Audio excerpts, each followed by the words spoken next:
I'm allowed to have options, she said while sitting on another guy's lap. I got up and left the party without a word, blocked her number from the Uber. She showed up at my apartment at 3 a.m. banging on the door, didn't answer. She sat outside crying until sunrise. Emily and I met 2 years back at a mutual friend's barbecue.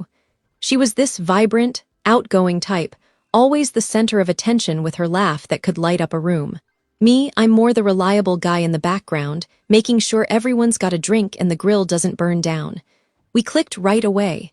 She was going through a rough patch, fresh out of a bad breakup, and I was there for her. Listened to her vent about her ex, helped her move into a new place when she couldn't afford movers. I even covered her rent for a couple months when she lost her job at that boutique downtown. She said she was a free spirit, chasing gigs as a social media coordinator, but really it was a lot of scrolling Instagram and dreaming big while I handled the practical stuff. I was loyal to a fault, committed. I'd cancel plans with my buddies if she needed me, drive across town at midnight if she had a bad day. Flashback to last winter. She got hit with the flu bad. I took time off work, brought her soup, meds, binge-watched her favorite shows, even though I hated them. She'd tease me about being too nice. But I thought that's what love was, showing up. We talked about the future, moving in together fully. We were semi-cohabiting at my apartment, maybe a trip to the coast. I wasn't pushing for marriage or anything, but I saw us building something real. She'd say things like, "You're my rock, Alex," and I believed it. But looking back, there were cracks. She'd go on these girls' nights that stretched into the wee hours, coming home smelling like smoke and excuses. I'd ask casually, and she'd snap, "I need space, Alex, you're smothering me." Emotional abandonment, I guess you'd call it. She'd compare me to other guys subtly. Jake from work is so adventurous, always planning spontaneous trips. Jake, yeah, he was her coworker at some startup. The kind of guy who posts gym selfies and talks about crypto like it's his religion. I didn't think much of it at first. Jealousy isn't my style, but it built up this feeling like I was her safety net while she window shopped for excitement. Fast forward to the party. It was at our friend Mike's house. A casual thing, beers, music, maybe 20 people. Emily had been distant all week, glued to her phone, but she insisted we go together. "It'll be fun," she said. We get there and right away she's off mingling while I grab us drinks. I spot her across the room laughing with Jake. No big deal, right? But then she's touching his arm, leaning in too close. My stomach twists, but I play it cool. Chat with Mike about work. An hour in, I look over and there she is sitting on Jake's lap like it's the most natural thing. He's got his hand on her thigh and they're whispering. People are noticing, shooting me glances. I feel my face heat up, but I don't storm over.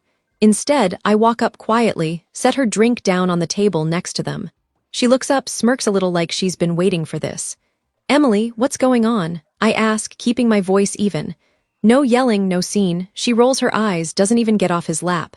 "Oh, come on, Alex, don't be dramatic. I'm allowed to have options. You're always so predictable." Jake here gets it. He lives in the moment. Jake chuckles, doesn't even acknowledge me. "Yeah, man, lighten up." Her words hit like a slap. Options. After everything, she keeps going. Twisting the knife. We've been together 2 years, but honestly, you hold me back. I need someone who challenges me, not just pays the bills. Monogamy is so outdated. Anyway, I thought you were cool with me exploring. I never said that, never even hinted. But there she was justifying it all with this smug, dismissive tone, like I was the one being unreasonable. "You're sweet, Alex, but sweet isn't enough anymore. Jake and I, we click. You should find someone more your speed. The room feels smaller, eyes on us." Humiliation burns, but I don't beg or argue. "What's the point?" I nod once. "Okay, then that's all I say." Turn around, grab my jacket, and walk out the door. No outburst, no tears, just detachment in the Uber home. My phone buzzes nonstop. Text from her. "Wait, are you seriously leaving? Grow up, Alex." Then this is why no one takes you seriously. You run away. Twisted logic, flipping it on me.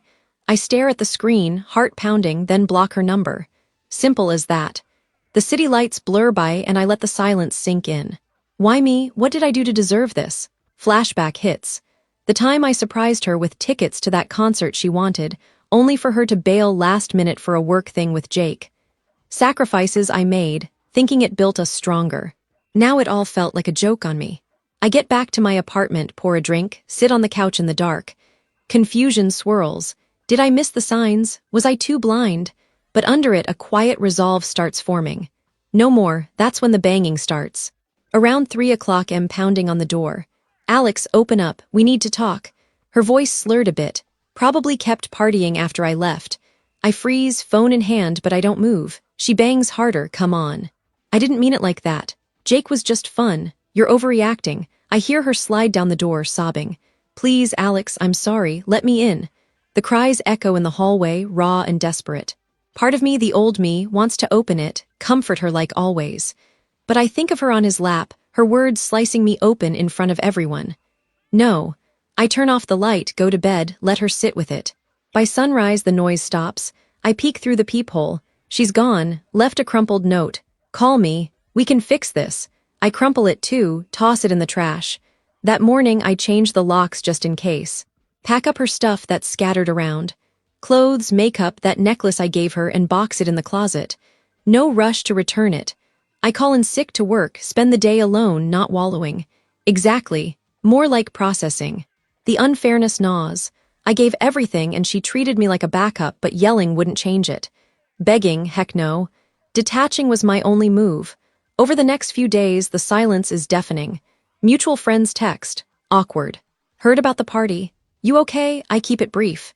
Yeah, moving on, no bad-mouthing her. That's not me. Inside, though, the confusion lingers. Nights are rough, I replay the scene. Question if I was too predictable, but slowly it shifts. I hit the gym, reconnect with buddies I'd neglected. Sign up for that online course I put off. Small steps, but they build. Emily, she's a ghost now, blocked everywhere. And damn, it feels like breathing fresh air. Update. It's been about a month since that night. And honestly, I thought blocking her would be the end of it.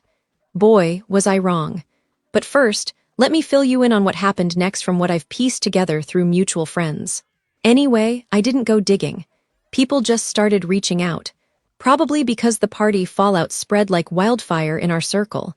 Turns out Emily's options weren't as golden as she thought. She jumped straight into things with Jake after I left. Moved some stuff into his place within a week, posting vague stories on social media about new beginnings and living free. Our friends saw the red flags right away. Jake's the type who's all charm at parties but a mess behind closed doors. Unstable job history, always bouncing between gigs, and a reputation for blowing through cash on dumb stuff like crypto bets that never pay off. Emily quit her job at the startup impulsively, saying she needed time to explore her passions with him. Big mistake. Karma hit fast. About 6 weeks in, things unraveled. Jake started showing his true colors. Abusive verbally, picking fights over nothing, calling her names when she questioned his late nights out. Friends told me she'd show up to brunches looking drained, making excuses for bruises on her ego. Then the big blow, he used her.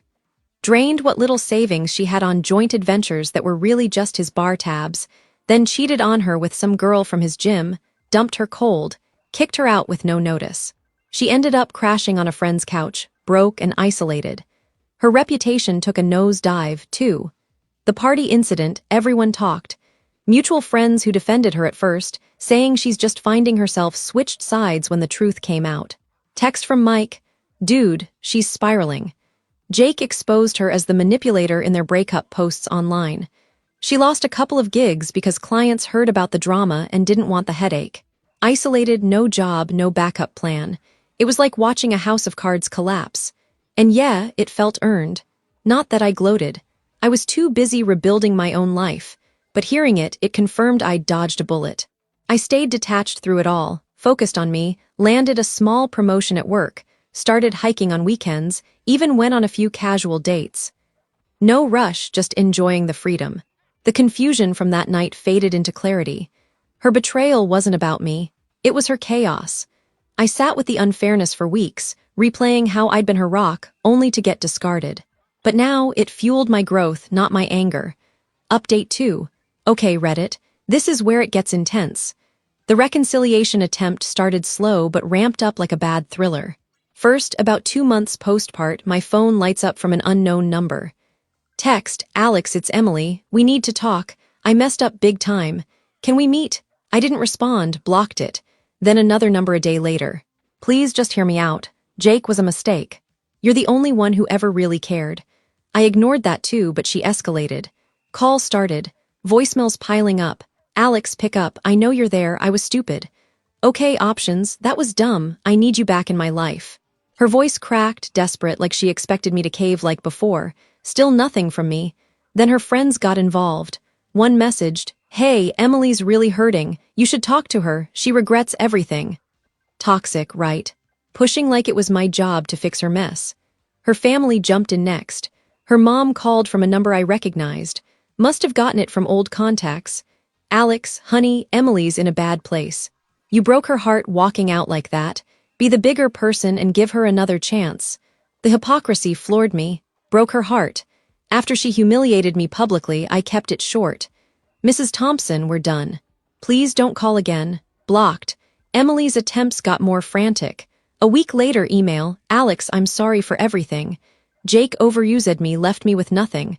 I realized now you were my safe place. Let's start over. I'll change, desperation dripping from every word. I didn't reply. Then she showed up at my work lobby one afternoon, waiting with puffy eyes. Security buzzed me. I told them to send her away. That night, more texts from yet another number. Why are you ignoring me? I poured my heart out. You're being cruel. The anger kicked in after that. Voicemails turned nasty. How dare you ghost me like this? After all we had. You're heartless, Alex. No wonder I needed options. You're boring and cold. Showing her true colors, flipping the script again. Her sister even texted, my sister's falling apart because of you. Man up and talk to her. Unpleasant as heck, guilting me like I owed them. I responded once to the sister. Emily made her choices.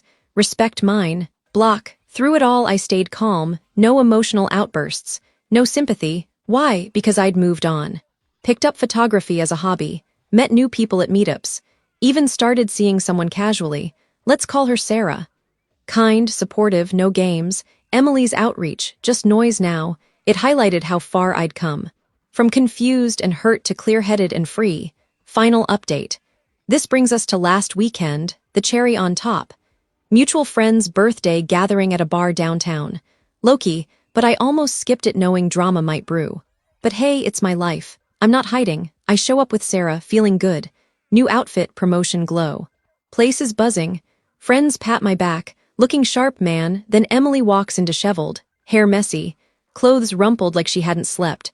Spots me. Beelines over. Alex, thank God. We need to talk privately. Her eyes dart to Sarah, narrowing. Friends go quiet. I stay composed. Sip my drink. Emily, there's nothing to say. She pushes, please. I realize you were the one. Jake was toxic. He hit me. Took everything. I was wrong about options. Monogamy with you is what I want now. Forgive me. Hypocrisy on full display, twisting her betrayal into my fault somehow. Sarah squeezes my hand, but I handle it. You chose Jake. Humiliated me in front of everyone. Now you're irrelevant to me. I've built something better. Works great. Life's peaceful. Your problem's not mine. Her face crumples, but I love you. Don't do this. Let's fix us. Firm, no waver. There is no us. You taught me to value myself. Thanks for that, but we're done. I turn back to the group. Conversation resumes. She stands there a moment, tears starting, then storms out. Later, friends said she lingered outside crying like that night at my door. But me. I laughed with Sarah, danced a bit, completely moved on. Emily's desperate. Her karma, I'm thriving. Ghosts of the past faded.